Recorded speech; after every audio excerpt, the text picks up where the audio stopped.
1975-এর 15ই August ইথারে ভাইসে আসা এই বজ্র নির্ঘোষ শুনছিল দেশবাসী। প্রবল প্রতাপশালী শেখ মুজিবের শাসনের অবসান হয়েছে, সারা দেশে কারফিউ জারি হয়েছে। কিন্তু কি অবাক ব্যাপার, কারফিউ ভেঙে দলে দলে উৎফুল্ল জনতা নেমে আসছে রাস্তায়। চারিদিকে মুক্তির আনন্দ, এক বর্বর স্বৈরাচারের পতন হয়েছে। তারপর সন্ধ্যাবেলা খন্দকার মোস্তাকের পাশে কোমরে রিভলভার গুজে যেই অফিসার শপথ নেওয়াতে যাচ্ছেন তিনিই ছিলেন মেজর ডালিম। মেজর ডালিম রাতারাতি হয়ে উঠছিলেন নায়ক, সাহসের প্রতিমূর্তি। তারপরে 75-এর সব বীরকে পাঠানো হলো নির্বাসনে। সে আর এক আলাপ, আর একদিন করব। এরপর তিনি শুধু নামই ছিলেন ইতিহাসে। ওনার সাথে আমার প্রথম যোগাযোগ হয় 2019-এ প্যারিসে আসার পরে। ওনার সাথে চ্যাটিং হতো। ওনার একটা ফেবু আইডি ছিল ফ্যালকন আইজ নামে। নানা বিষয় আলাপ হইতো, ব্যাপক পড়াশোনায় ভদ্রলোকের। আমার সাথে ফোনে বা ভিডিওতে কখনো কথা হয়নি, তবে আমার ঘনিষ্ঠ সার্কেলের অনেকের সাথেই নিয়মিত কথা হইতো। আমি কথা বলতে চাইছিলাম, উত্তরে বলছিলেন বলবো সময় হইলেই। আমার স্বাধীনতা উত্তর বাংলাদেশ বইটা প্রকাশিত হইলে পড়তে চাইছিলেন, আমি পাঠাইছিলাম সুইডেনে ওনার এক শিষ্যের কাছে। উনি বই পাইয়া বই হাতে ছবি পাঠাইছিলেন, এটা নিশ্চিত করতে যে ওনার কাছে পৌঁছাইছে। আমি আমার সার্কেলে ওনারে বড় ভাই বলে ডাকতাম, জিজ্ঞেস করতাম বড় ভাই কেমন আছেন, কি বলেন। কোনো রাজনৈতিক পরিস্থিতিতে জানতে চাইতাম বড় ভাইয়ের রিডিং কি।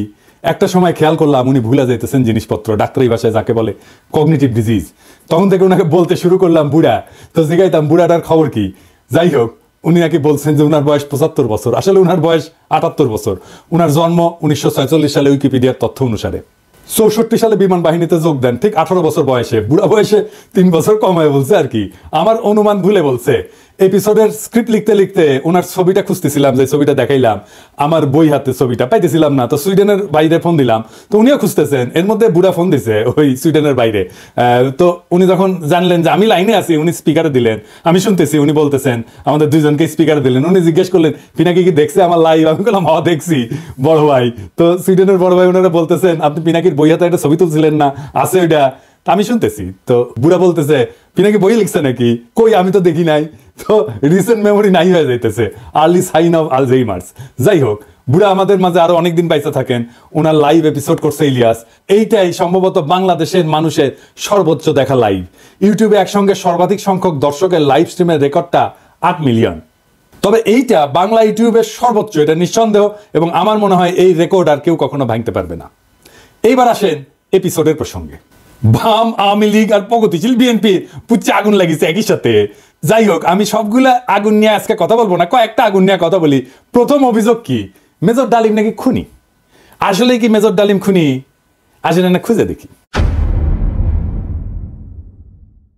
বিপ্লবী এবং সৈনিকদের খুনি বলা যায় না, কারণ তাদের কর্মকাণ্ড এবং উদ্দেশ্য সাধারণ অপরাধীর সাথে তুলনা করা যায় না। আদালত যখন প্রাণ নেয় সেটাকে খুন বলা যায়? একজন সৈনিক যখন দেশের শত্রুকে হত্যা করে সেটা কি অপরাধমূলক কাজ? একজন নারী যখন তার ধর্ষককে হত্যা করে ফেলে ধর্ষণের সময়, সেটা কি অপরাধ? না, সেটা না। কেন না? এর কয়েকটা কারণ আছে, বুঝে দেখি। 1 নম্বর কারণ, নৈতিক পার্থক্য, মোরাল জাস্টিফিকেশন। বিপ্লবীরা সাধারণত বিদ্যমান শাসন ব্যবস্থার অন্যায় বা নিপীড়নের বিরুদ্ধে সংগ্রাম করে। তাদের কর্মকাণ্ড একটা বৃহত্তর সামাজিক এবং রাজনৈতিক পরিবর্তনের উদ্দেশ্যে পরিচালিত হয়, বৃহত্তর স্বার্থে। নৈতিক দৃষ্টিকোণ থেকে এটা ন্যায় যুদ্ধ, জাস্ট ওয়ার, এই ধারণার সাথে সম্পর্কিত। সৈনিকেরাও একটা প্রতিষ্ঠিত রাষ্ট্র বা আদর্শ রক্ষার জন্য কর্তব্য পালন করেন। 2 নম্বর, উদ্দেশ্যের মাহাত্ম্য, এটাকে ইংরেজিতে বলে এন্ডস ভার্সেস মিনস। বিপ্লবী বা সৈনিকদের কর্মকাণ্ডের উদ্দেশ্য ব্যক্তিগত স্বার্থ না, বরং এটা বৃহত্তর সমাজ জাতির জন্য। দার্শনিক ইমানুয়েল কান্ট বা জন স্টুয়ার্ট মিলের মতবাদে উদ্দেশ্যের গুরুত্ব এবং প্রভাব নিয়ে আলোচনা আছে। মিলের উপযোগবাদ বলে একটা তত্ত্ব আছে। এটা অনুযায়ী যদি একটা কর্ম বৃহত্তর জনগণের কল্যাণে হয় তবে সেটা নৈতিকভাবে গ্রহণযোগ্য। 3 নাম্বার, সমাজের দৃষ্টিভঙ্গি বা পারসেপশন বাই সোসাইটি। সমাজ সাধারণত সৈনিকদের রক্ষক এবং বিপ্লবীদের ন্যায়ের প্রতীক হিসাবে দেখে। সময়ের সঙ্গে অনেক বিপ্লবীকে নায়ক হিসাবে স্বীকৃতি দেওয়া হয়। এটার আইনি ব্যাখ্যাও আছে। 1 নম্বর হইতেছে যে লেজিটিমেসি অফ অ্যাকশন, মানে রাষ্ট্রীয় বৈধতা। সৈনিকদের কর্মকাণ্ড রাষ্ট্রীয় আদেশের আওতায় ঘটে। আন্তর্জাতিক আইন অনুযায়ী যুদ্ধ বা প্রতিরক্ষায় হত্যা বৈধ, যদি তা যুদ্ধের আইন মেনে চলে। 2 নম্বর হচ্ছে রাজনৈতিক লড়াই বনাম অপরাধ, পলিটিক্যাল স্ট্রাগল ভার্সেস ক্রাইম। বিপ্লবীরা সবসময় বিদ্যমান আইন ভঙ্গ করে। বিপ্লব বা অভ্যুত্থান বিদ্যমান আইনের উপরে।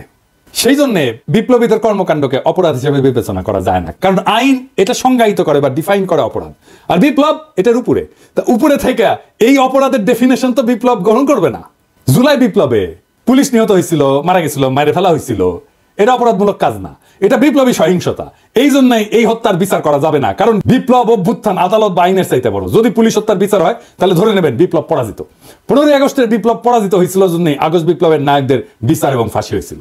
3 নম্বর হইতেছে যে ইচ্ছাকৃত হত্যা বরং কর্তব্য, ইন্টেনশনাল কিলিং ভার্সেস ডিউটি। সাধারণ অপরাধী ব্যক্তিগত স্বার্থে হত্যা করে, অন্যদিকে সৈনিকেরা যুদ্ধক্ষেত্রে এবং বিপ্লবীরা সামাজিক রাজনৈতিক কাঠামো এবং বিদ্যমান ব্যবস্থা বদলের উদ্দেশ্যে কাজ করে এবং এর ক্ষেত্রে বিপ্লবী সহিংসতা হয়। এইটা তাদের কাজকে ইচ্ছাকৃত হত্যাকাণ্ড থেকে আলাদা করে। সেই জন্যই তাদের কাজগুলোকে ইচ্ছাকৃত হত্যাকাণ্ড থেকে আলাদা হয়ে যায়। শেখ মুজিবকে কেউ খুন করেনি, সে অভ্যুত্থানে নিহত। তার পরিবারের সদস্যদের কেউ খুন করেনি, তারাও অভ্যুত্থানে নিহত। দ্বিতীয় অভিযোগ হচ্ছে মেজর ডালিম শিশু হত্যা করেছে। আবার ইন্টারেস্টিংলি কৌতুকপ্রদভাবে এটা আইসিছে বামেদের কাছ থেকে। হ্যাঁ, মেজর ডালিম কি শিশু হত্যা করেছে? মেজর ডালিম 32 নাম্বার আক্রমণ করে নাই, তারে দায়িত্ব দিতে চাইছিল, সে নেয় নাই। কারণ মুজিব পরিবারের সাথে তার একটা ব্যক্তিগত পারিবারিক সম্পর্ক ছিল। সে গেছিল মুজিবের ভগ্নিপতি আব্দুর রব শেরনিয়াবাতের বাসায়। সেখানে তার 14 বছরের বয়সী মেয়ে বেবি, 12 বছরের বয়সী ছেলে আরিফ এবং 4 বছর বয়সের নাতি সুকান্ত আব্দুল্লাহ, যেটা আবুল হাসনাত আব্দুল্লাহর ছেলে, ও মারা যায়। আবুল হাসনাত আব্দুল্লাহ হারামজাদাটা পানির ট্যাঙ্কে লুকেছিল, বেঁচে যায়। কিন্তু কথা হইতেছে বাড়ির নারী আর শিশুদের বন্দুকের মুখে ফেলায় পানির ট্যাঙ্কে লুকেছিল কেন হারামজাদাটা? ওইটা জয় বাংলা হইলে তো আরো সুবিধা হইলেনি। যাই হোক, এবার আসেন দেখি মহান বিপ্লবের সময় শিশুদেরকে হত্যা করা হয়েছিল যতগুলো বিপ্লব হয়েছে ইতিহাসে, যেগুলো নাম জানি আমরা, যেগুলো নিয়ে কাইট হয়ে পড়ে যায় বিপ্লবীরা। 15ই আগস্টে শিশুরা মারা গেছে কোল্যাটারাল ড্যামেজে, প্ল্যান করা হয়নি যে শিশুদের মারা হবে। এখন আমরা যদি বলি মেজর ডালিমেরা তো শিখেছে ফরাসি আর রুশ বিপ্লব থেকে, উত্তর আছে আগে বামেরা লেনিনের বিচার করুক, ফ্রেঞ্চ রেভলিউশনের বিপ্লবীদের বিচার করুক, জবাব আনুক, আমরা তারপরে জবাব দেব। এখন অনেকের মনে প্রশ্ন এসছে যে মেজর ডালিম কি তাহলে দেশে ফিরবেন বা ফিরতে পারবেন? আমাকে সুইডেনের ভাই, বড় ভাই, যিনি মেজর ডালিমের শিষ্য, উনি বলছেন ওনারা তো দেশে আনা দরকার, উনি অবশ্যই দেশে আসবেন। আমরা নতুন সংবিধান লিখলে 15ই আগস্টকে বিপ্লবী অভ্যুত্থানের মর্যাদা দেব। আগের রায় বিচার সবকিছু ইনভ্যালিড হয়ে যাবে। তিনি তখনই বীরের বেশে দেশে ফিরবেন। 24-এর বিপ্লব যারা নির্মাণ করছে তাদের অনেকেরই আইডল ছিলেন মেজর ডালিম, অন্তত আমার তো ছিলেনই। ওনার নাম আমরা আকাশে লিখে রাখবো ঈসা খান তিতুমির, হাজী শরীয়তুল্লাহর সাথে। বাংলাদেশে যতবার জালেম আসবে ততবার মেজর ডালিমেরা জন্মাবে। কখনো তাদের নাম হবে আবু সাইদ, কখনো তাদের নাম হবে মীর মুগ্ধ, কখনো তাদের নাম হবে ওয়াসিম, আনাস। আমরা এক একটা তারার নাম দেব এই বীরদের নামে। 24-এর বিপ্লব একটা প্রকৃত বিপ্লব হয়ে উঠবে যদি আমরা নতুন সংবিধান লিখে মেজর ডালিমকে দেশে ফিরে আনতে পারি। সেই দিন হবে বিপ্লবের প্রকৃত বিজয়। ইনকিলাব জিন্দাবাদ।